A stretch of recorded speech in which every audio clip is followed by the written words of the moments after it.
Hello and welcome, all friends and devotees of yoga and Buddhism. Today is Friday. Thank God it's Friday, June the 28th of 2019. June the 28th, 2019. I'm just going to read you some words of wisdom for your contemplation. These are wisdom resources from the Venerable Master Singyung. Master Singyung is the founder of Fo Guangshan, the largest Buddhist organization in the world today, very progressive organization, which has built so many schools all over the world and also brought Buddhism to Africa through the Nanhua Foundation in Johannesburg, South Africa. Here is a taste of Master Singyung's wisdom. There is an old saying, it is easy to manage a country, but it is difficult to manage one's family. During the course of history, there were many famous generals and ministers who were very capable in managing their countries but failed miserably in their relationships with their wives and children. There have also been many people who took good care of their families but failed to take charge of their minds. Those people are at a loss for how to deal with their greed, hatred, ignorance, and false beliefs. They became enslaved to the emotions and desires of the mind. Thus, it is very important to know how to take charge of the mind. How do we take charge of the mind? I have 4 suggestions for you.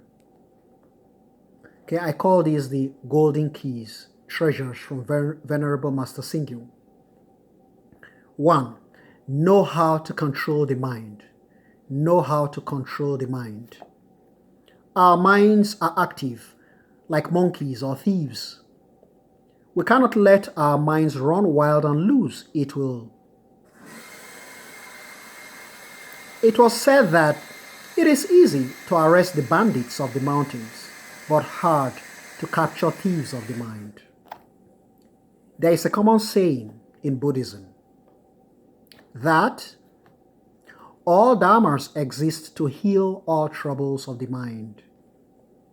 If there were not so many delusions of the mind, why should we need all these dharmas? We have to know how to control our minds and not to go astray. 2, I call this the second golden key. These are keys of gold, wisdom. Know how to cultivate the mind. When a desk is broken, it can only be used once it is repaired. It can only be used once it is repaired. When clothing is ripped, it can only be worn once it is mended. When a roof leaks, the problem is fixed only once it is patched. When our minds are corrupted, they are filled with greed, hatred, ignorance, vanity, and arrogance. We need to mend our minds likewise. 3, know how to apply the mind. Some people become slaves to their minds. They do not know how to apply their minds. We can become distracted by the desires of wealth, sex, fame, food, and sleep.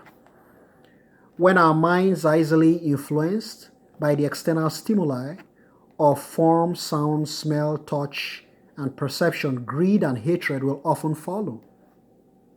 Thus, we have to know how to apply our minds and not become deluded. 4, know how to understand the mind. The Chan school of Buddhism, Japanese call that the Zen school of Buddhism, urges all of us to understand our minds and see our true nature. When we can understand our minds every moment, then we can see our true nature and success will come easily. Now, like the Buddha always does, we have summary.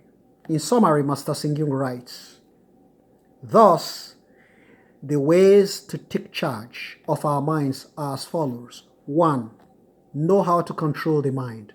2, know how to cultivate the mind. 3, know how to apply the mind. And finally, 4, know how to understand the mind. It's all about the mind, guys. I always keep saying, because I know that you know this, this is not a daycare center for kids, infants. You are not toddlers. I assume that you are advanced students and you know what to do. So I leave it at that, right? Namo Amitofo.